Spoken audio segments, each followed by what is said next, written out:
जलसे में ये ना कहा जाए कि मौलाना अशरफ अली थानवी का क्या अकीदा है, जलसे में ये ना बताया जाए कि कासिम नानोतवी ने क्या लिखा है, जलसे में ये ना बताया जाए कि इस्माइल देहलवी ने किस तरीके से तक़वीतुल ईमान में नबी की तौहीन की है, जलसे में ये ना बताया जाए कि इन देवबंदियों ने किस तरीके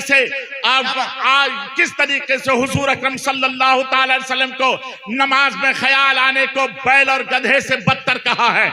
लिहाजा जब अकीदे की बात नहीं होगी, बात सिर्फ इस्लाह की होगी, हमारे अकीदे छुप जाएंगे तो फिर लोग धीरे धीरे हमारे तरफ चले आएंगे। आज 42 साल पहले ये हुआ था। मैं आपसे पूछना चाहता हूं, जितने आलिम हमारे यहाँ हैं, जितनी अवाम हमारी यहाँ है, कौन सा ऐसा जलसा है जिसमें आपने देवबंदियों के खिलाफ आपने उलमा से कहा हो कि बोलिए देवबंदियों का अकीदा क्या है? कौन सा ऐसा जलसा है? आज 20 साल के अंदर बता दो कौन सा ऐसा जलसा है जिसमें आपने कहा होगा कि देवबंदियों का अकीदा क्या है? आप बता दीजिए किताब के जरिए। कहा है आप लोगों ने कभी? आपने कहा भी कि वहाबियों का क्या अकीदा है? आप किताब के जरिए बताइए। आपने कभी बताया कि ये तबलीगी जमात का क्या अकीदा है? आपने कभी कहा? आप हमेशा कहते हो जलसा वालों को, आलिमों को कि खबरदार खबरदार कभी अकीदे की बात मत बोलिएगा। यही वजह है जिसकी बुनियाद पर आज हमारे अकीदे छुप गए और ये लोग धन अपने अकीदे के प्रचार करते रहे और इसकी बुनियाद पर हमारी आवाम हमसे दूर होती रही।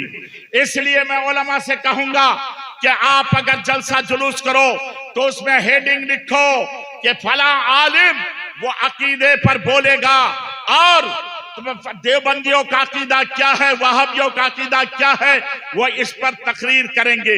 अगर ये आपने नहीं किया तो यकीन जानिए एक रोज वो होगा कि आपका कोई नाम लेने वाला नहीं होगा। बड़ा पैगाम जा रहा। दूसरा पैगाम आप ये देखें, इसलिए जलसा जुलूस में अकीदे की बात होनी चाहिए। इस्लाह बहुत हो गया, अकीदे की बात होनी चाहिए। हमारी आवाम को और हमारे उलमा को भी ये चाहिए कि वो कहें कि नहीं अकीदे पर ही बोलेंगे, अकीदे पर ही तकरीर होगी।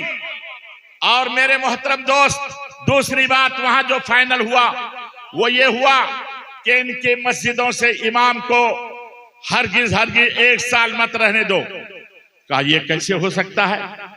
मस्जिद उनकी है, इमाम उनका, मुक्तदी उनके, तो उन लोगों ने वहां फैसला किया उस घर में कि नहीं ऐसा करो कि उनकी मस्जिद में जाओ नमाज पढ़ने और उनमें देखो कि उनमें जो मालदार आदमी है उनको अपने कब्जे में लो, उनसे कहो कि ये इमाम अच्छा नहीं है, ये इमाम की क़िरात सही नहीं है, ये इमाम ऐसा है, ये इमाम वैसा है।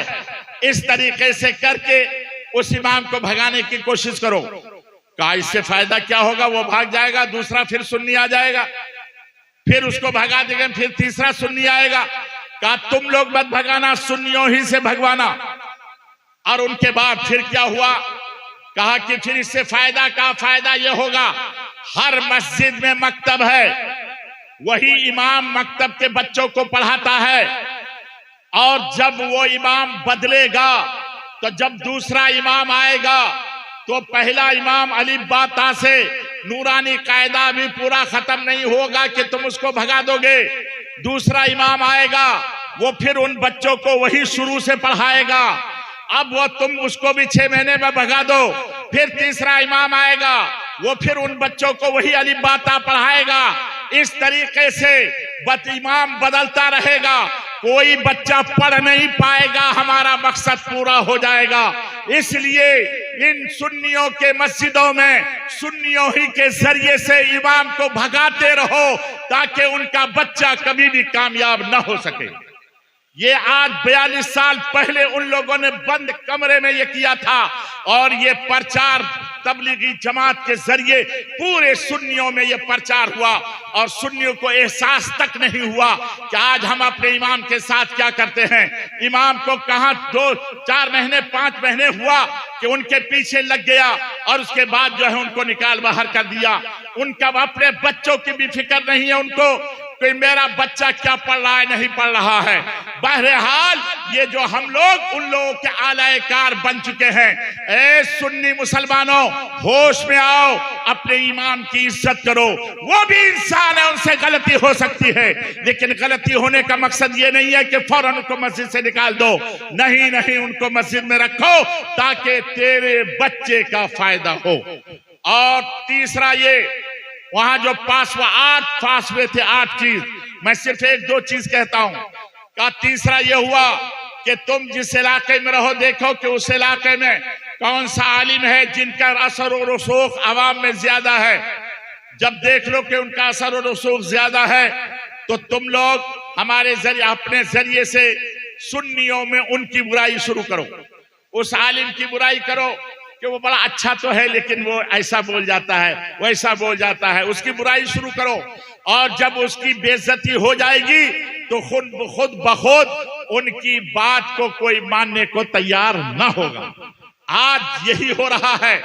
उन लोगों में से कोई भी अपने आलिमों की तौहीन नहीं करता, लेकिन हमारी सुन्नी अवाम खुद हमारे उलमा की तौहीन करता है।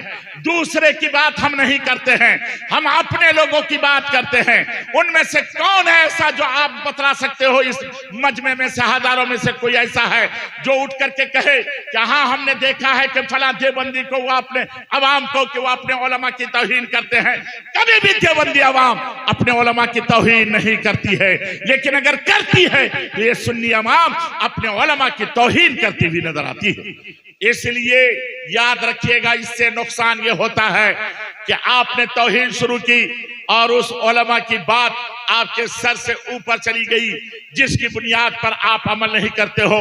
आप कहते हो कि आलिम लोग आज कैसा है, आलिम लोग कि वो बात कुछ कहता है तो असर ही नहीं होती उनकी बात की।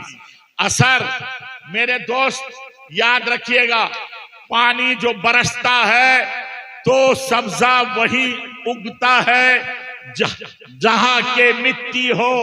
अगर पत्थर है तो उस जगह सब्जा नहीं उगेगा, सब्जा नहीं उगागा। उलमाए अहले सुन्नत आपको नमाज की तालीम देते हैं, शराब से रोकते हैं, ज़िना से रोकते हैं, जुआ से रोकते हैं, ढोल और ताशा से मुहर्रम में रोकते हैं, नाच और गाने से रोकते हैं, लेकिन आप रुकते नहीं हो। इसका मतलब यही है कि असर नहीं, बल्कि आपके दिल जो है वो जमीन वो कबूल करने के काबिल ही नहीं है। आपका दिल पत्थर हो चुका है। पानी वही फायदा करता है जहां जमीन हो, आपका दिल जमीन है ही नहीं, पत्थर है। इसलिए आपकी उलमा की बातों को कबूल नहीं करते हो। अपनी इस्लाह आप कीजिए, अपनी इस्लाह आप कीजिए। आपको इस्लाह की जरूरत है। उलमा की बात असर करती है, लेकिन वही असर करती है जहां दिल हो। दिल, आपका दिल पत्थर हो चुका है, उसको पिघालिए इसके मुस्तफा से। उस पत्थर दिल को जमीन बनाने की कोशिश कीजिए। उलमा की बातों को सुनिए ताकि आप उलमा की बातों को सुनकर दीन पर अमल कर सकें। और जब आप दीन पर अमल करेंगे तो इंशाअल्लाह तबारक व तआला हम कामयाब हो जाएंगे। अल्लाह तबारक व तआला हमें और आपको अपने उलमा की ताज़ीम की तौफीक अता फरमाए और इनकी तौहीन से बचने की तौफीक अता फरमाए। अपने इमामों की ताज़ीम आप पर लाजिम है। अपने इमाम की ताज़ीम कीजिए, अपने इमामों को इज्जत दीजिए, उनकी तनख्वाह बढ़ाइए और उनको उनके साथ बखीली मत कीजिए, जुल्म मत कीजिए। अल्लाह तबारक व तआला हम सबको अपने अपने इलाके में अपने अवाम और अपने उलमा की, खास तौर से इमाम की ताज़ीम की तौफीक अता फरमाए। आमीन सुम्मा आमीन।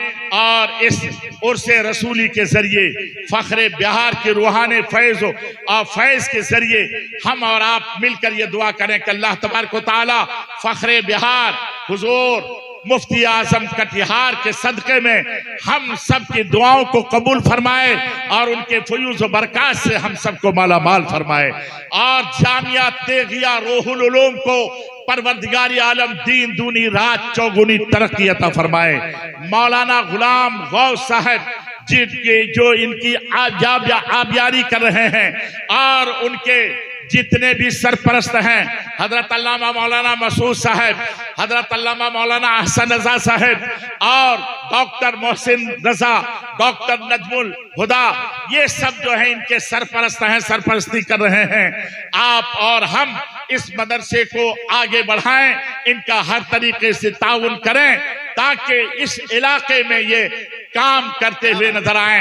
अल्लाह तबारक व तआला हम सबको मदरसा तेगिया रूहुल उलूम की हम मदद करने की तौफीक अता फरमाए। आमीन सुम्मा आमीन। अस्सलामु अलैकुम व रहमतुल्लाहि व बरकातहू। मुफ्ती साहब की बिला हुजूर मुनाज़िर अहले सुन्नत का खूबसूरत पैगाम अवामे अहले सुन्नत के नाम बिलखुसूस सीमांचल की खूबसूरत सही सुन्नी अक़ीदा मुसलमान के नाम आप तक पहुंचा है। बारिश हल्की हल्की हो रही, उससे कोई दिक्कत की बात नहीं।